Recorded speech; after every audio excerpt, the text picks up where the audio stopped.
Well, welcome everyone to the first storage provider meetup of 2023. We finished last year pretty strong with the year-end wrap.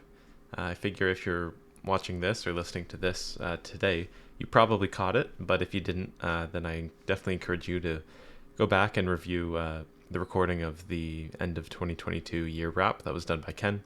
I thought that was pretty good.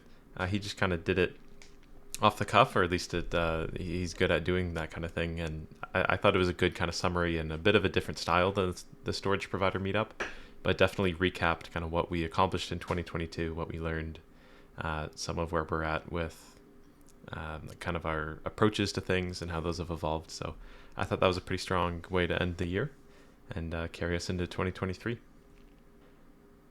So just a bit of housekeeping at the start as usual. We have our Black Friday and Beyond sale continuing right to January 20th. The reason why that's kind of continued being pushed back a little bit is we want to keep it close to the fork date. So we'll talk more about the fork a bit later on, but that January 20th date represents the last day to remit the rebates to get access to the SPF-B and take advantage of the promo that if you purchase like 3x or 3 different things from the Xminer store that qualify for SPF-B, then your SPF-B payouts will be doubled, or you'll get twice as many SPF-B, which is definitely a promotion that I know a lot of you have taken advantage of. It's a pretty awesome way to double dip on that SPF-B. And yeah, so that's January 20th will be your last chance, and we mean it for reals this time. Jan 20th is the last day to do that. So that leads us right into the fork. So the fork itself, the date on that is January 24th. We put an announcement in the Discord yesterday that kind of covered some of what you need to know heading into the fork. But just to kind of clear up some of the confusion that was left around that. I mean, I thought we had pretty clear messaging, but there's always certain points that people interpret different ways. It is what it is. So to clarify, we are expecting to release our updated software tomorrow on Friday. So that would be January 6th. That will encompass like Xminer software, DIY software, like Xminer like full license software, all of that. If you're involved in the network in some capacity, then you will need to update your software in order to keep on our chain after the fork. So that software is being released tomorrow. If you have a hardware Xminer, this update will happen automatically. So probably all that you really need to do is just check back at some point before January 24th and make sure that the version number on your UI is matching what you would expect it to be, but we don't really expect you to have to do any intervention for that. That's part of why we love Xminers. If you have a Xminer software, so that's the full license, then what you'll have to do is run through the installer again like you did for the very first time, but instead of creating a new storage provider or kind of migrating an existing one, you'll instead hit the update existing option, and that will fetch out, it'll grab the new updated software for you once that's available anyway tomorrow, and that'll be able to update your software Xminer. So there is a little bit of intervention required, but not much. Once again, that's what we love about the full license. And then the basic license, so the DIYs that are just on the basic license that are running in command line. What you'll need to do there is just grab the updated version of SPD and essentially replace the one that you're currently using with that new updated one. So it's still not too difficult of a process. The thing that I want to underline across all of this is that we will have an abundance of resources for whatever your situation is, whatever your use case is, however you have a storage provider deployed. We have like full guides and help coming out. So just come to our Discord, and if there's any confusion at all, we're going to try and squash that. So it's everyone knows exactly what they need to do. We'll have instructions for everything, and yeah, you can expect that on Friday, or I guess depending on your time zone, maybe Saturday. But yeah, we're looking forward to releasing that so everyone can start being fork ready. What I also need to kind of highlight the importance of is what happens if you're not fork ready. So without getting it too much into the detail of kind of what happens on blockchains, really what a fork even represents, because that's a bit of a separate discussion. what'll happen if you don't update your software is you'll get left behind, and you'll get left behind on a old incompatible version. Our renters won't be able to talk to you anymore. Our contract server will drop you. It'll be a bad time. You will lose all your data. You'll lose your contracts. We won't be able to pay you anymore. It will not be a good time. So you definitely need to be ready for that fork upgrade when it happens. So you have the next over 2 weeks, like close to 3 weeks to do that, which I think is pretty generous. We'll be very clear in our messaging, which I think is fair. Um, so yeah, that's the ask on you, and I believe in you. I'm sure you can do it. So some messaging just regarding pools and exchanges. So everything I've said kind of up to this point regarding the fork is more oriented to storage providers. But if you know a little bit about blockchain networks, maybe you've been around for a little bit, then you would know that also the mining pools on our network and the exchanges, the Explorer, there's a number of different kind of network stakeholders or actors that all also need to update their own software. So we've begun that conversation with pools and exchanges, kind of notifying them, making software available to them. That's all like happening now. So we obviously don't anticipate any issues, and we're doing everything that we can to make sure that this is as painless of an upgrade as possible, and we expect it to be. But that is just worth mentioning that I wouldn't be shocked if at some point over the next 2 weeks, perhaps a pool might need to do some maintenance update, or like a exchange might upgrade their own node, so maybe trading will halt for like an hour or two. I don't know, but these are the kinds of things that I would perhaps expect to see, and just kind of happening behind the scenes as they update their software to be ready for this fork. So anyway, moving on. SCP University. So this is one that I'm happy to talk about. We had our first graduating class yesterday. So what that means is we had, I think, 6 people or so finish lecture 3 yesterday as I held it live. So I recorded this lecture. These recordings, or some version of them, we expect to make available online in the coming weeks. I'm working right now to build that online kind of course module. It's something that I haven't done before, so have a little bit of grace for me as I figure out how to be an online professor. But we're going to get that ready and publicly available for all of you. So I've been really encouraged by the amount of interest that we've seen, and I'm doing my best to make this as good of an encompassing of a course as possible. So once again, to kind of review the format, so these are 3 approximately 1-hour lectures. Each lecture covers a bit of a different topic. The first one is more of kind of an introduction and overview of the whole scope of what we're doing here, and then the 2 following lectures are a bit more specialized into one is in more storage providing and everything that encompasses that, and then one is more on the relayer and renter side and everything that encompasses that. But since the scope of what we're doing here is so big, these lectures are, a balance needs to be struck between, obviously you don't want to be too dense, but I also have a lot of information to share with you guys, because I think if you're going to be around the project, it's useful to at least know what you don't know. So even if you never go on to be an IT admin or a networking expert or anything like that, I certainly don't have any expectation of you guys to do that. I think there's at least value in knowing what you don't know, and just knowing that some of these different things are a thing. So you can maybe look into it more after, that kind of thing. So that's the kind of view that I'm taking with these SCP University. I am pretty happy with how they've gone so far, and I think that once I'm able to release them publicly to you guys, expecting some of the positive reception that we've already had to continue. So once that's available online, there will be an announcement. At this point, I'm not taking on any new students for the live lectures. That's just because I'm not sure that I really need to.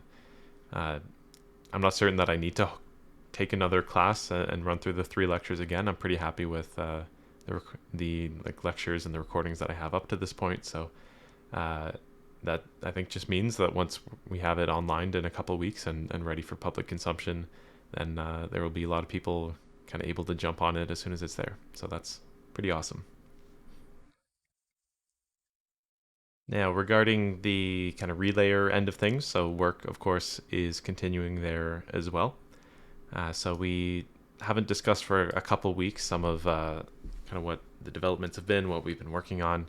But as always, that continues to have pretty forefront of our interest, and there are people on the team who pretty much work full time on essentially just the relayer and that side of the house. So a little bit of an update to some of the things that we discussed over the last like 4 or 6 weeks or so of people that we were getting onboarded.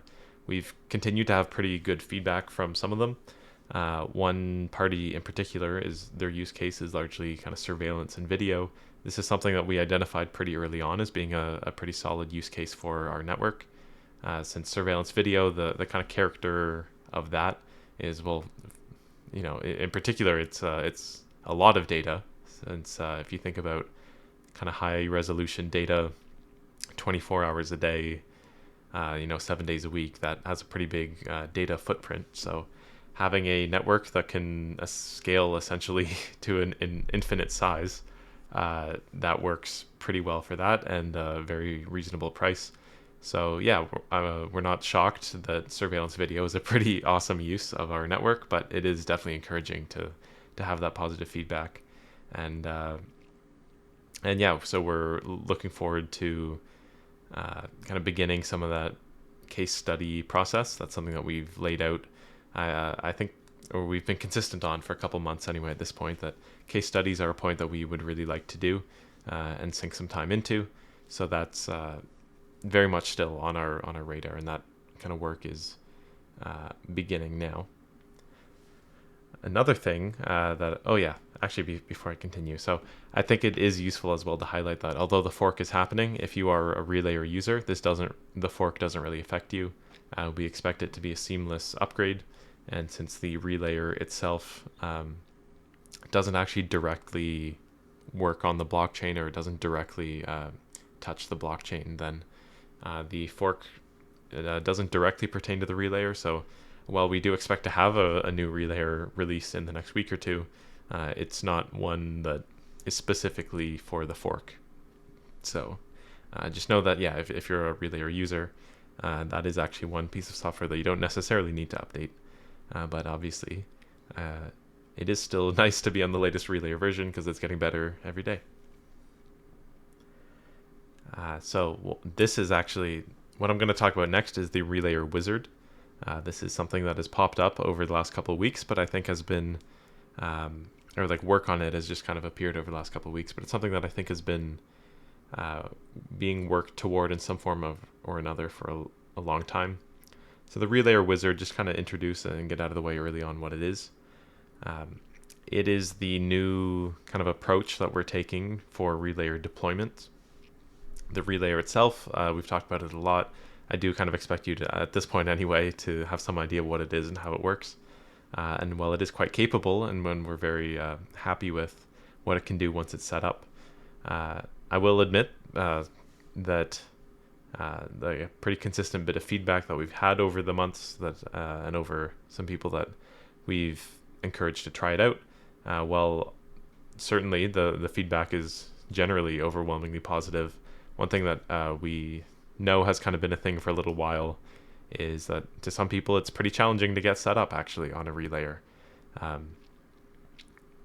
It's a bit of a challenging issue to even approach because the relayer software itself, we do expect it to ultimately be deployed by the more kind of IT admin types or like techie types.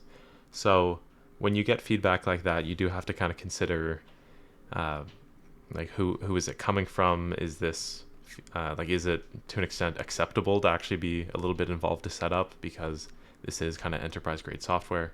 So those are the kinds of thoughts that you have early on, but we have kind of sat down and had a bit of a round table and figured out a pretty straightforward way to approach making relayer setups and configurations actually very kind of dead simple, and not dumbing it down in a way that actually like negatively or like makes it less capable once it's set up, but actually the opposite, making it so it the settings that are configured by default are like pertained and tuned to that hardware that you're running it on, these kinds of things that actually enhance capability. So the relayer wizard is kind of an effort that we're working on now. I don't have any specific date for when that might be public, but when it does become public, as usual, we're not going to be quiet about it. It will be in the announcements channel, and you'll probably see about it if you follow our project. That's something that I'm certainly looking forward to premiering to the world, and I think that that'll be a pretty awesome thing to launch and bring some kind of enhanced capability and get some people maybe running a relayer that otherwise perhaps wouldn't consider doing that. So yeah, that's kind of the version 1 of the relayer. Uh, One direction that I think we can take it and that we're expecting to take it is actually kind of integration with the console itself. So uh, if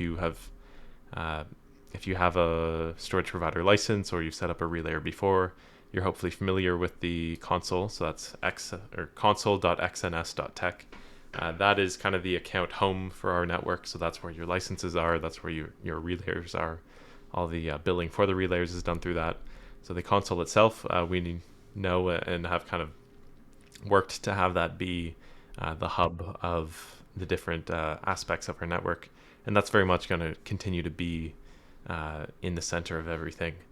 And what we're hoping to also achieve with this relayer wizard in kind of the future or after this initial release is to be able to have something kind of integrated with the actual relayer as it's running and be able to feed stuff back into the console. So as an example of what I'm talking about, you could have it so in the console itself, you could maybe change or tweak the relayer settings. So if you're running a relayer on a machine that you maybe don't have access to all the time, or at least you don't have like a monitor or something plugged in all the time, then you'd be able to pretty trivially just open up and log into your console account. You'd be able to tweak and tune some of the settings. Also with some of the telemetry that we have access to, we'd be able to perhaps provide some insight as well into maybe the relayer is able to report if it seems to think that it's running out of RAM before it is running out of any other resource. So perhaps it could identify even itself that it would benefit from being allocated a little bit more RAM, or like perhaps network if it's, if you have a really capable like server setup, but it's running on like a basic home internet line, then that's ultimately going to be pretty limited. So these are the kinds of insights that are also possible through the console. And just in general, the direction that things are heading is that the console is going to be more capable, more integrated, and that's kind of beginning with this relayer wizard. So certainly keep an eye out for that, and I think that is going to be a pretty warmly received initiative. Now, kind of last with the relayer end of things. So I know also over at the end of 2022, we talked a lot about app integration and kind of guides and resources.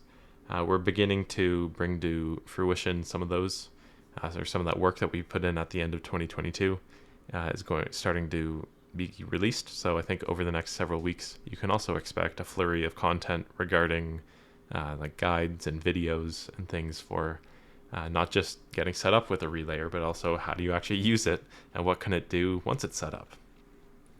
So this is a little bit of ground that I kind of tread on the SCP University side, particularly in the last lecture, but I'm happy to riff on it a little bit here as well in the storage provider meetup. So I think we talk a lot about what the relayer is capable of, but I think what kind of frames a lot of that discussion is an understanding that maybe people, if they're not already familiar with cloud storage and how it's actually used in the real world, I feel like a lot of people don't really have an understanding of what kind of applications and integration I'm even talking about here. So what I'm kind of talking about, there's a lot of different applications for cloud storage. So that's not a secret. Everybody kind of knows that. Some of the obvious ones are like backups and surveillance and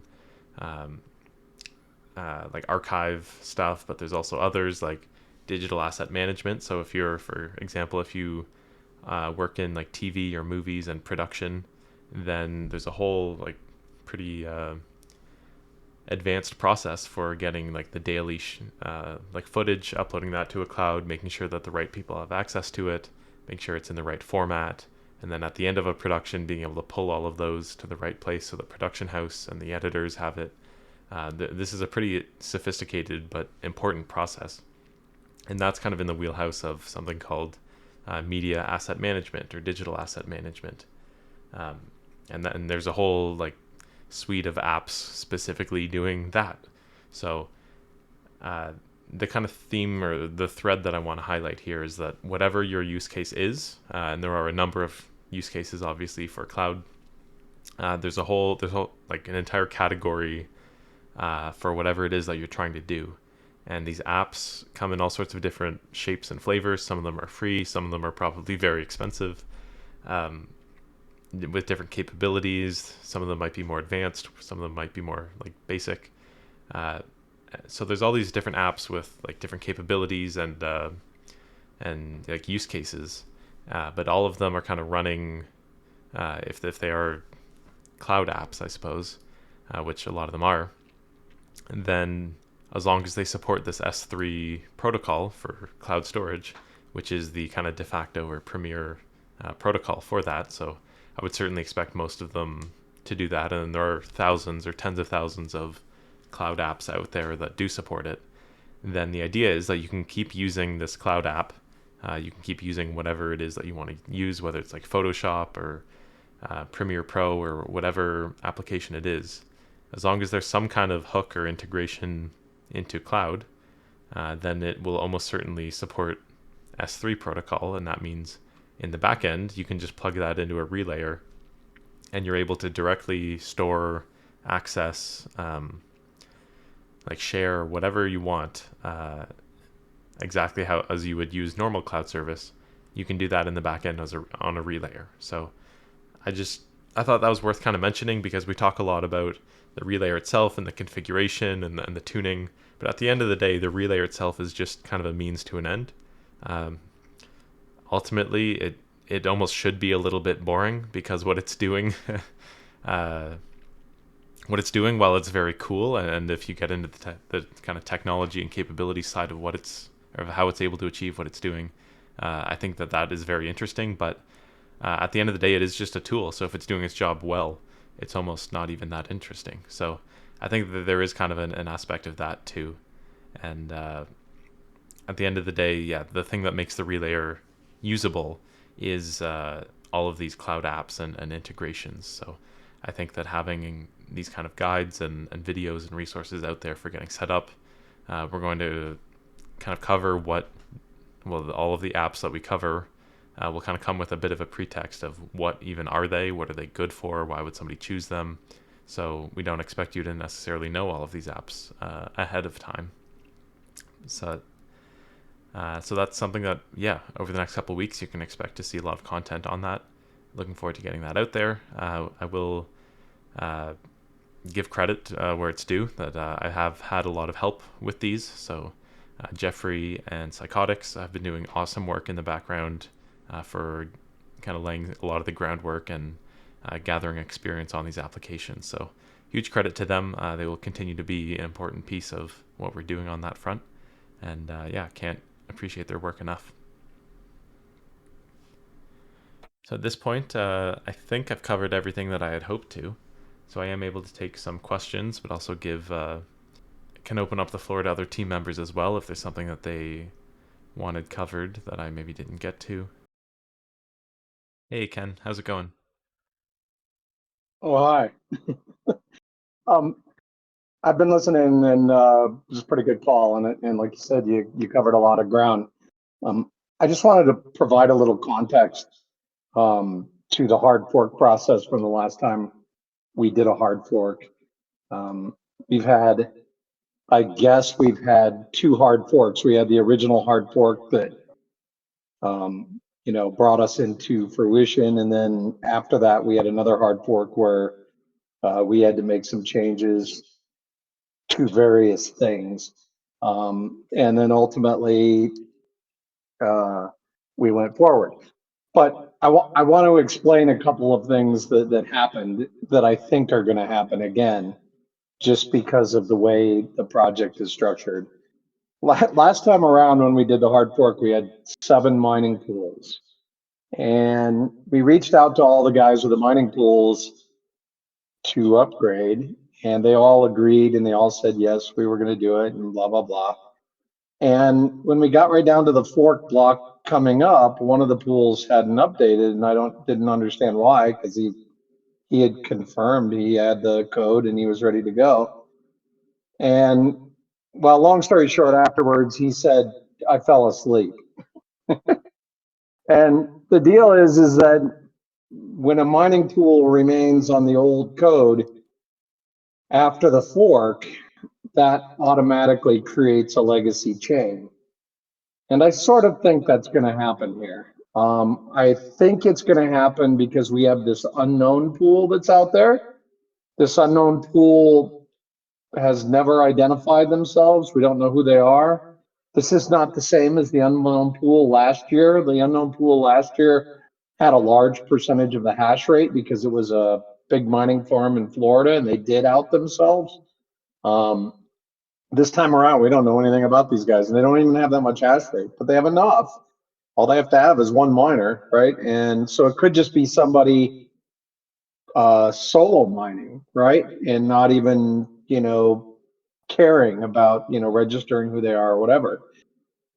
Bottom line though is if they show up and they haven't upgraded their software and the fork goes off, they are going to create a legacy chain, which means that if you don't update before the fork, then you will be on that legacy chain and all the coins that are in your wallet will be on that legacy chain. Now, if that happens, don't freak out, right?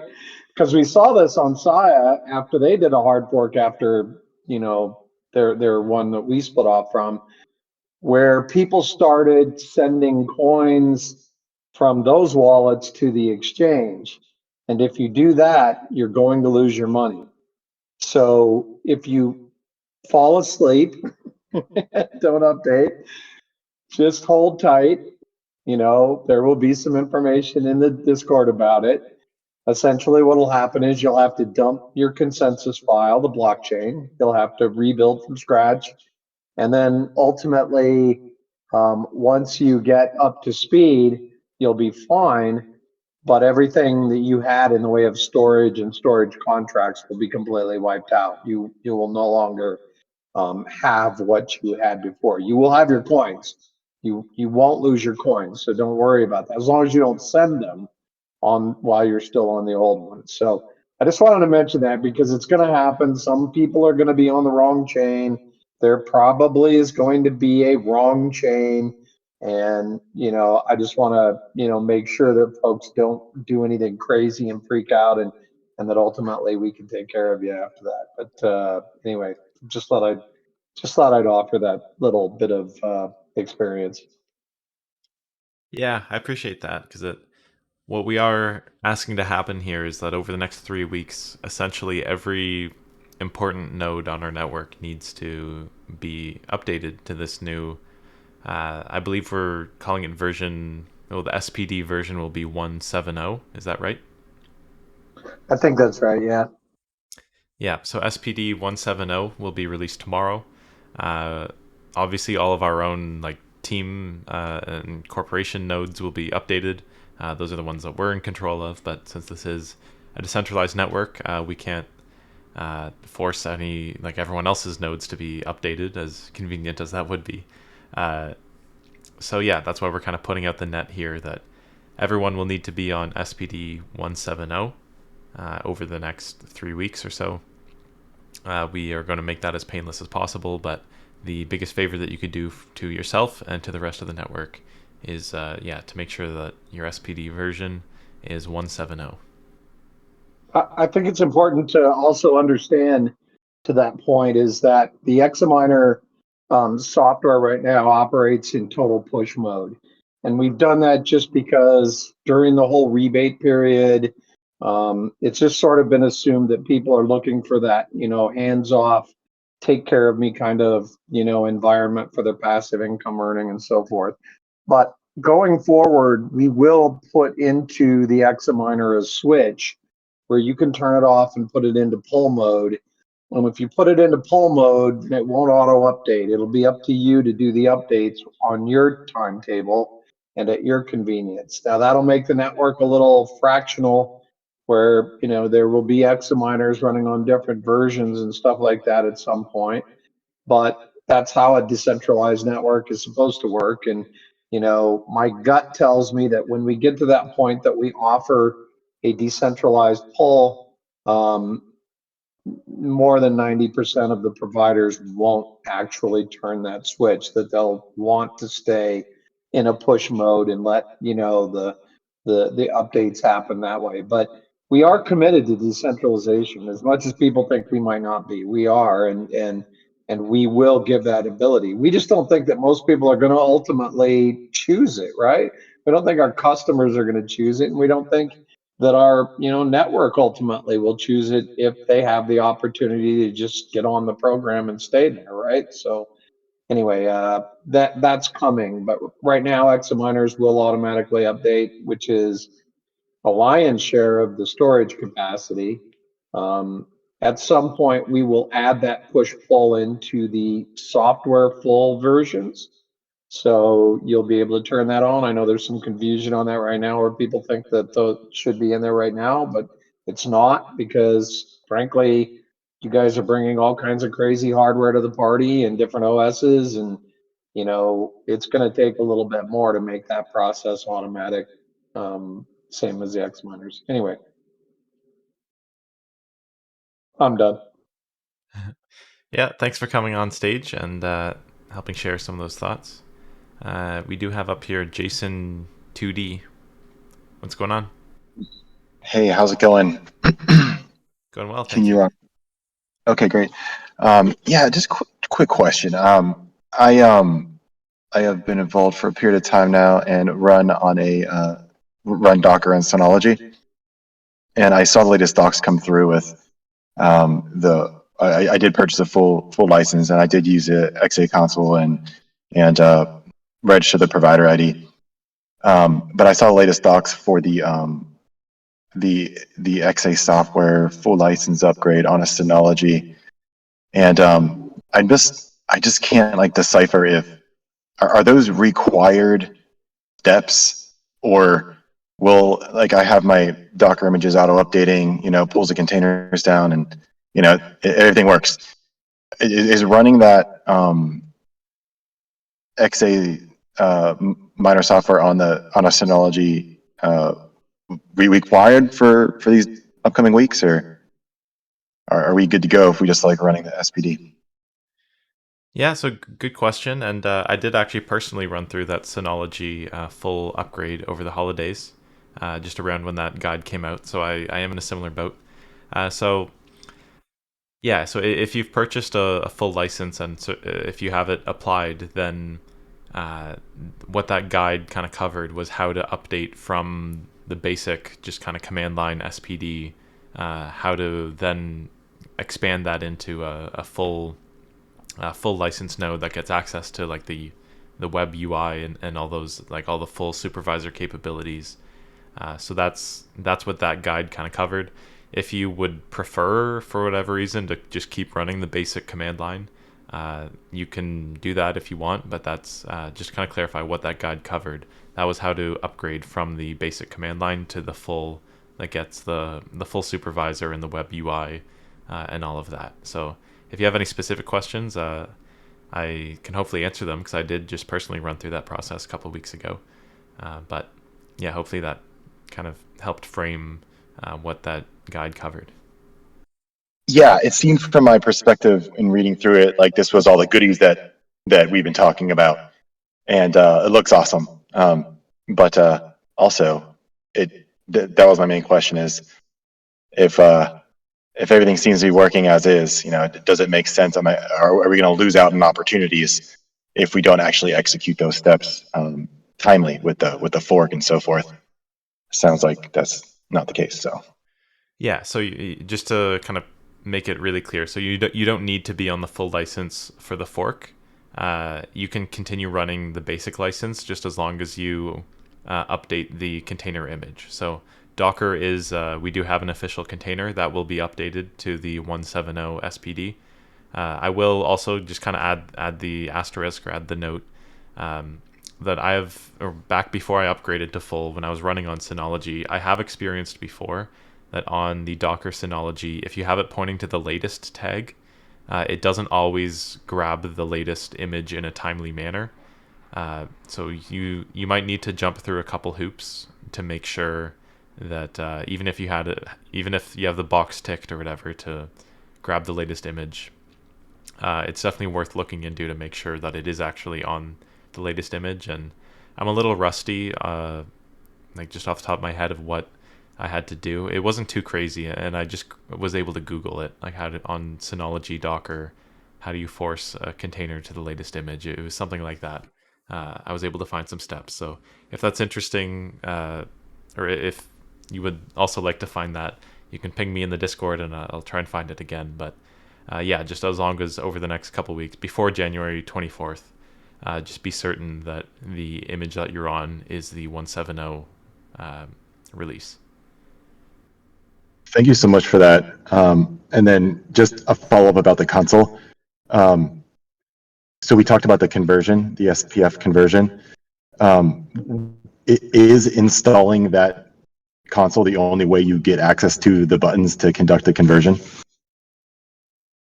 So yeah, that is traditionally how. So that kind of convert rebate to SPF-B button that is in the web UI. We have just over the last week or so, we've got a couple people start asking, like, hey, if I don't actually have the web UI running, how do I still, how can I push that button? So yeah, we have started the process to get that deployed in the console. So you will also have that option in the console as well, not just in the web UI. Awesome. Thank you so much. Yeah. Cheers. Hey, Nate Dogg. How's it going? Good. Thanks for having me. Thank you for your time for another wonderful provider meeting.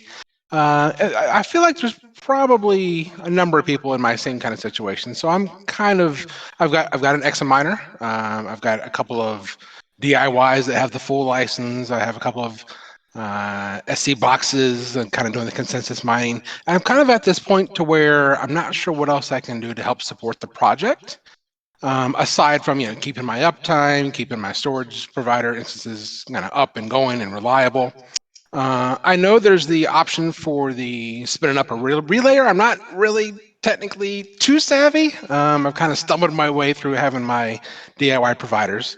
But aside from buying SCP tokens or spreading the word, which I'm not really don't have the contacts or people that would be using our network in any kind of major way. But so how can the average Joe help the network kind of brave through this winter, and how can we help the network aside from, like I said, buying Examiner, giving us some runway, keeping our uptime, spinning up the relayer and throwing some data on there? What does that help? I mean, technically, you guys, if you're giving me free data, then you're kind of paying for that free usage, but it also bumps up the usage of the network. So just, is there things we can do that haven't been talked about already that can help support the project? Yeah, that's a fantastic question, and you kind of covered a number of different fronts there. So I will kind of say that I do. I know your name from SCP University, so you've been in some of our live courses or the live lectures that I've given. So I think that the reason I kind of led with that is that I think SCP University is a very good way to kind of get some of that background and get some of that deepened and kind of enhanced understanding of what are we doing here, what kind of makes it special, how do the pieces fit together. So yeah, if you're someone that's you've maybe set up a storage provider, and you kind of follow in the Discord what we're talking about and what's happening, but you do kind of have that itch for like what more is out there, how could I get involved with some of these other pieces that I see happening but I don't know that as much about, then yeah, the SCP University, that is a great kind of first step into kind of expanding and deepening that understanding. So I think it's great that you have taken that step. So what I would say,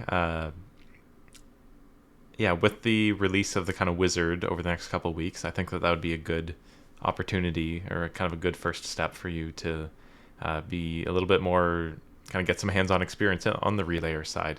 So you're right. You did touch on the fact that we are offering 50 gigs, or the first 50 gigs free for relayer usage.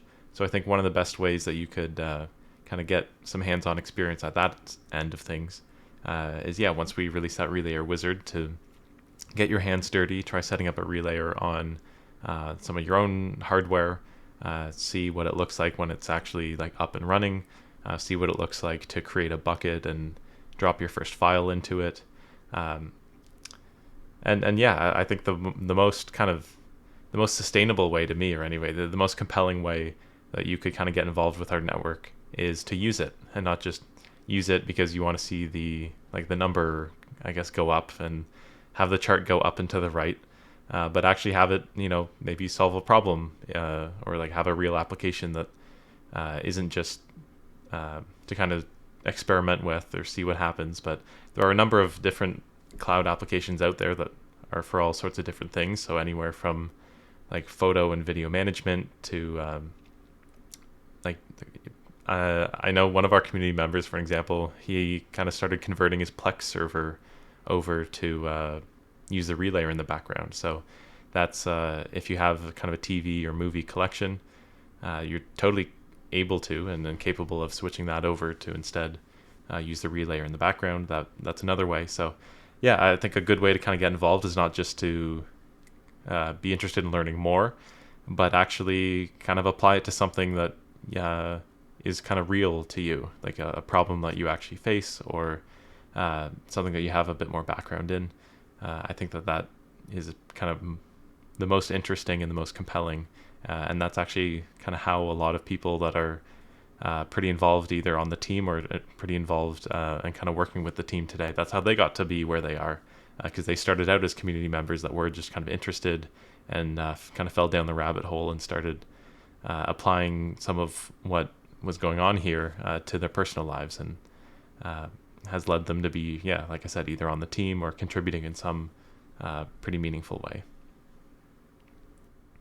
Awesome. Yeah, it's a wonderful answer. And anytime I get up here and talk, I can't help but say, I've been involved with many different people in this project, and just every step of the way, I continue to be impressed at the knowledge, at the willing to share information, at the truthfulness, the openness. It's just all there. So yes, I'm very, very excited about the project, the technology that the team has developed, not just number go up. That's nice too.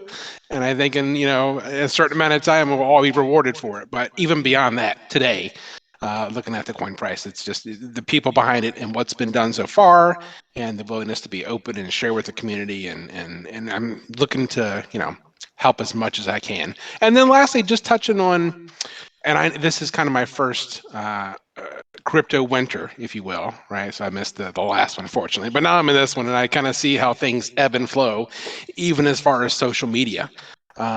Is that something that can help? I know there was a small push to try to increase our followers on one of the Twitters, I think it was, but is there a concerted effort? Would that help things? I know it's kind of dry in the wintertime, and as things heat back up, that'll back up naturally, but just anything that can help the project. I'd like to actually address the first question a little bit further, and it's extrapolating or taking your answer a little bit further. We haven't really talked about this at length. It's really still very much in the germination phase.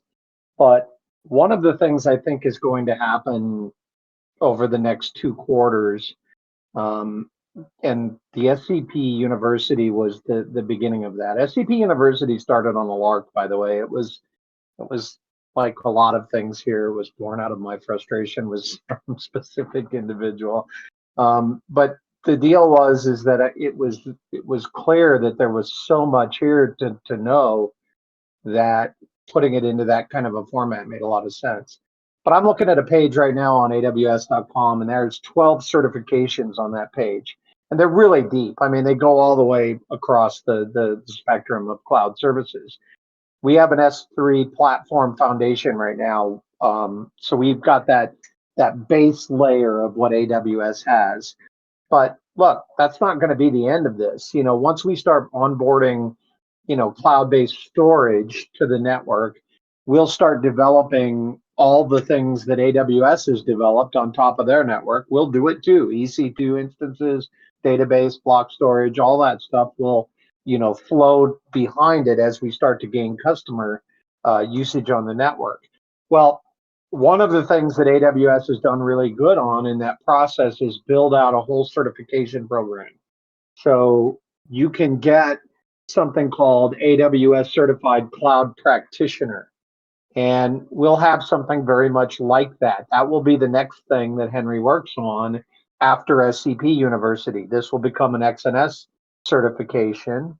And the deal there is that once you gain your cloud practitioner, and we'll call it something different, obviously, but once you gain that foundational certification, you will know how to guide and recommend and do things along the lines of relayer installation, relayer provisioning. But there will also be other things in there. It will essentially start out as a partner certification. So maybe you don't have customer types that to rep storage to, right? Maybe you don't know too many businesses to do that kind of thing. But maybe you have the ability to stand up, a website or, connections and be out there selling storage miners, right? And so one of the things a partner is going to be able to do on our thing, what people are starting to finally grasp is that we have two distinct product lines that are going to be very deep for the next several years. We're going to sell a whole bunch of storage, and that's going to increase a whole bunch of demand for storage miners. And I've continued to say this, but I think one of the things that's really going to make the light go off for some people, it's great that we have a bunch of people that have stood up 1 or 2 or 3 storage miners. That's awesome. And we're going to need a ton of that over the globe over the next several years. But there's going to be some people that are going to come along and they're going to say, wait, I can stand up 500 of these miners and just spread them around like in places I know. So I have this credit card ATM network that I deal with, and I go out there and service those guys. You're saying I could put one of these in all of those? Well, I have like 3,000 of those scattered around, a tri-state area. That is like a natural winner right there. That is just a no-brainer winner. There's all kinds of those. You could go to Starbucks and you could talk to the manager and you could say, how many of these franchises, are, available in, say, a 60-mile range or, some bigger, broader range. And you could start the process from the ground up like that, or you could go to corporate and try and work your way down from a franchise operation like that. But somebody's going to come along and they're going to stand up 500 miners in one fell swoop. And that's going to open a lot of people's eyes, because if you're the partner that does that and you're pulling a couple of points of margin off of every miner that gets put out there, plus some sort of an affiliate override, it's all of a sudden this gigantic way to buttress that passive income idea and turn it into something that's significantly more than just running a couple of miner nodes in your own facility. So it's all going to stem out of that partner certification that we launched first, that initial cloud professional certification. And Henry's already started in on the ideas of understanding what we're going to need to put into that. We're going to have to figure out what are all the knowledge points that you need to have about how the network works, how the relayer stands up, how the database works, how all of the cache features that we expect to add to the solution are going to work, and then how mining fits into the puzzle, how you can sell miners, how you can stand up miners, how you can provision the relayers to talk primarily or exclusively to your own private hybrid miner network. I mean, that's a big one right there. Some corporation may say, look, we'll stand up 1,000 of these miners. How do we turn around and make the relayers only talk to our own miners? They can do that. That's a thing. And that will end up being inside this cloud professional certification. So Henry's got a great road ahead of him in terms of this education. And I think if you really are planning on supporting the project, you're going to want to sign up for that as soon as it becomes available and really get that under your belt. So anyway, that's a call for next time or sometime in the near future. but I think it's really important to kind of get it in your mind that that's coming. Awesome. Thank you much for your time. Hey, Psychotics, what's up? So just a quick question with the 170 update. It's kind of twofold with the kind of the same angle. Will this update also include the ability to see like your SPF balance in addition to your SEP balance within the UI? And then the follow up to that is that will we also be able to expect a web wallet update to make sure that that's using the new blockchain as well? Can correct me if I'm wrong on this, but I believe, or my understanding anyway, is that we have this 170 software that's releasing tomorrow, and that will, that'll kind of be for the network node and allow that to work with the hard fork that's coming. We expect another kind of 171 release to be just after the fork, and I believe that's the kind of difference between 170 and 171.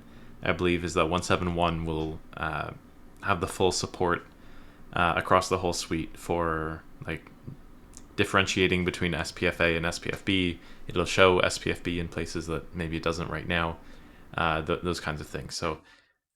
So yeah, I guess really on the table of discussion is kind of 170 and 171. But you can think of them as 170 is like pre-fork, and that'll be the upgrade required for the fork. And then after the fork takes place, then will be 171, and that'll be able to take advantage of all the features that were added in the fork.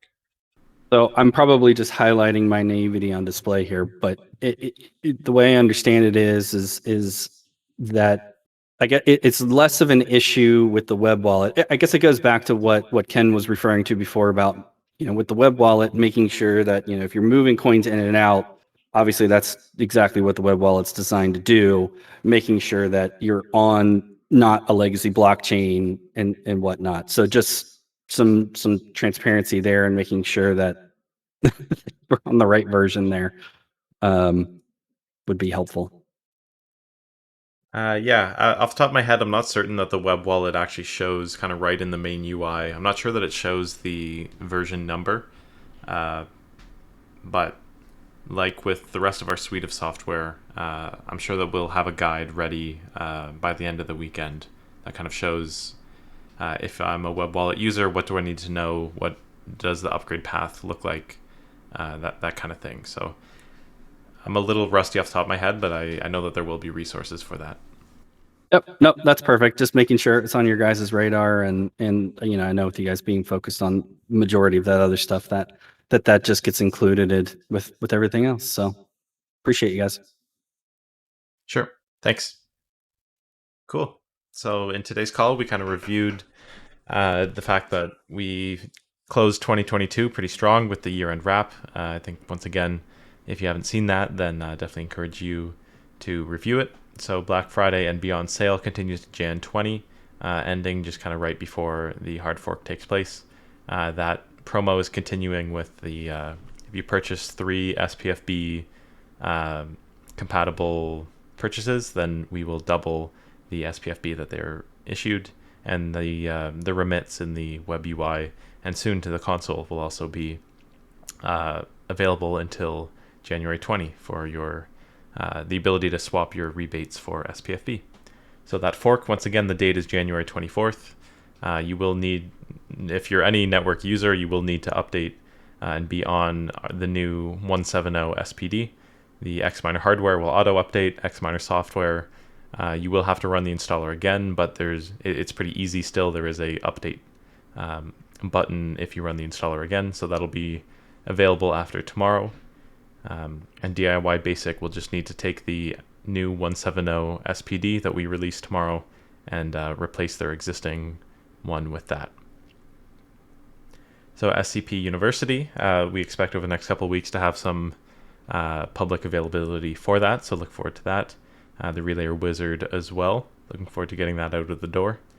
And yeah, so apart from that, I appreciate you joining us in 2023, and we look forward to another strong year, and I am already looking forward to what the year-end wrap for 2023 will include. Hopefully a lot of exciting things because we already have a lot of exciting things on the go, and it's just January, early January already. So anyway, thanks for joining us. Take care, everyone, and we'll see you all in 2 weeks.